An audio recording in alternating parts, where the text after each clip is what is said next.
Молдовалық ағайынды бизнесмендер Габриэль және Анатол Статилермен Қазақстан үкіметі арасындағы даудамай халықаралық сотта қаралғаны белгілі.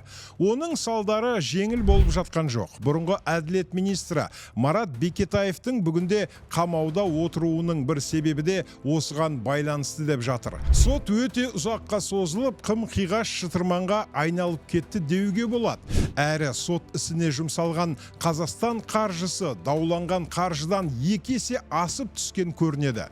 Бұған байланысты Қазақстанда сыбайластықтың жаңа эпизодтары шыға бастады. Соған қарағанда ағайынды молдовалықтармен болған даудың Қазақстанның өз ішіндегі екінші сериясы басталғандай әсер қалдырады.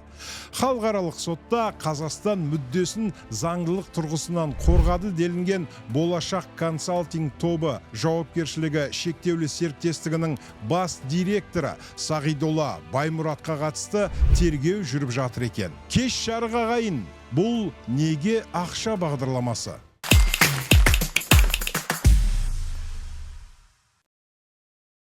Тергеуді сыбайлас жемқорлыққа қарсы іс-қимыл агенттігі жүргізуде. Неге KZ ақпараттық сараптамалық порталы осының жай жапсарын жазып, материал жариялаған екен.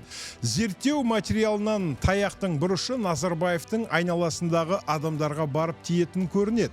Мақаланың тақырыбының өзі осыны меңзегендей. Ескі Қазақстан өкілдерін аулау Бекетаевтан Байбекке деп қойылыпты. Жарияланған жазбаның ізін сақтап отырып, баяндасақ мынадай жайлармен таныс боламыз.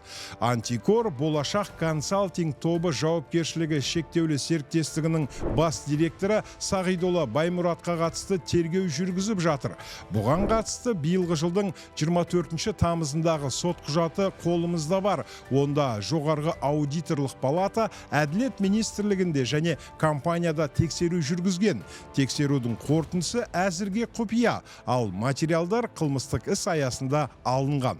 Болашақ консалтинг тобы деген қандай топ? Кімдердің тобы? Немен айналысады? Ескі Қазақстан өкілдерінен кімдерге қатысы бар?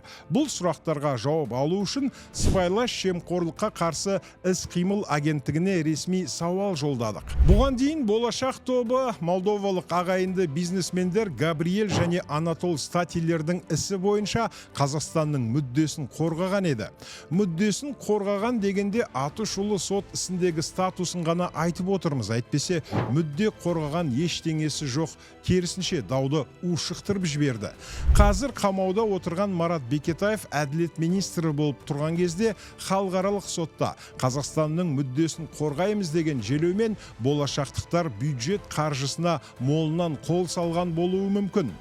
Естеріңізде болса, жыл басында Ақжол партиясының төрағасы Азат Перуашев Статилердің компаниясы біздің мемлекетке 140 миллиард теңгеден астам сомаға залал келтіріпті. Ашық ақпарат көздері олардың компаниясының нарықтағы құны шамамен 500 миллион доллар екенін хабарлады. Ал Статилер шығынын 4 миллиард долларға бағалап, Стокгольм сотына жүгінді де 544 миллион доллар өндіріп алды.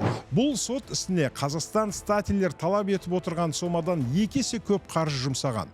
Бұдан бөлек осы даудамайда Қазақстанның мүддесін қорғаған Болашақ консалтинг групп заң компаниясының тиімділігі мен қаржылық тазалығы күмән тудырады. Кейбір деректерге қарағанда компания бюджеттен жылына 60 миллион доллар алып отырған деп мәлімдеп, әділет министрі Азамат Ескараевқа депутаттық сауал жолдады. Қазақстан бұл іске қанша ақша жұмсады және ол сома Статилердің талабымен сәйкес келе ме? Болашақ консалтинг групп бөлінген қаражаттан қанша ақша алды? Компанияның артында кім тұр? Компания қызметі мемлекетке шығын келтірді ме? Заңсыз активтерді қайтару аясында ол қаражат қайтарыла ма? Қазақстан Республикасының қандай мүлкіне салынған арест әлі сақталып тұр? Бұл жеке компания мен ұлттық бизнеске зиян тигізіп жатқан жоқ па?